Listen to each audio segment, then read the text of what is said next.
یہ آپ سب سے سوال ہے، میں اپنے گریبان میں، آپ اپنے گریبانوں میں جھانکیے۔ میں کہا کرتا ہوں، ایک مثال دیا کرتا ہوں، اگر کوئی آپ کا نان مسلم غیر مسلم دوست بنے اور کہے میں اسلام سے دلچسپی پیدا ہوگی ہے میرے دل میں اور میں اسلام کو پڑھنا چاہتا ہوں، مجھے کوئی کتاب دو اسلام کو سمجھنے کے لیے، لیکن کتاب ایسی ہو کہ جس کو ہر فرقہ مانتا ہو، کیونکہ مجھے پتہ چلا ہے کہ تم لوگ مسلمان فرقوں میں بٹے ہو، کتاب ایسی دو کہ جس کو ہر فرقہ مانتا ہو۔ آپ کون سی کتاب دیں گے؟ جی قرآن دیں گے نا، اور کوئی کتاب نہیں ہے۔ اب توجہ سے سنیے، یہ دوسرا سوال، اگر وہ آپ سے پلٹ کر یہ سوال کرے کہ اسلام کو سمجھنے کے لیے جو کتاب تم نے مجھے دی ہے، تم نے بھی اسی کتاب کو پڑھ کر اسلام کو سمجھا ہے یا نہیں؟ آپ کیا جواب دیں گے؟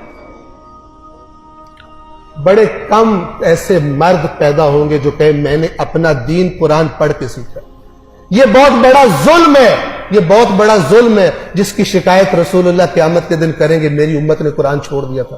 کسی کے پاس کوئی ایکسکیوز نہیں ہوگی، میں تو فلانا مولانا صاحب کی بات سنی تھی، میں نے فلانا، اللہ کہے گا میں ہر مولانا سے بڑا تھا، تم نے میری بات کیوں نہیں پڑھی، تم نے میری کتاب کیوں نہیں پڑھی؟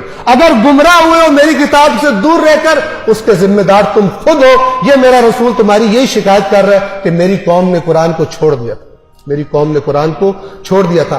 اگر یہ قوم قرآن پڑھنا شروع نہیں کرتی تو پھر اس قسم کے مسخرے اور بندر آ کر اس ممبر پر ناچیں گے، جس طرح رسول اللہ نے بتایا تھا کہ میرے ممبر پر بندر چڑھیں گے، اور یہ پیسے لے لے کر گمراہی اور شرک اور کفر اور 2 نمبر جنت کے ٹکٹ بیچیں گے، اور لوگ سمجھیں گے ہم جو کرپشن بھی کرتے رہے، خدا کی نافرمانیاں بھی کرتے رہے، ہماری جنت پکی ہے۔ یہ وہی بات ہے جو یہودیوں کا عقیدہ تھا، قرآن نے بتایا ہوا، کرپٹ تھے، سمجھتے تھے ہم جنت میں جائیں گے، غیر ذمہ دار ہو گئے، رسول اللہ کے منکر ہو گئے، سمجھتے تھے ہم جنت میں جائیں گے۔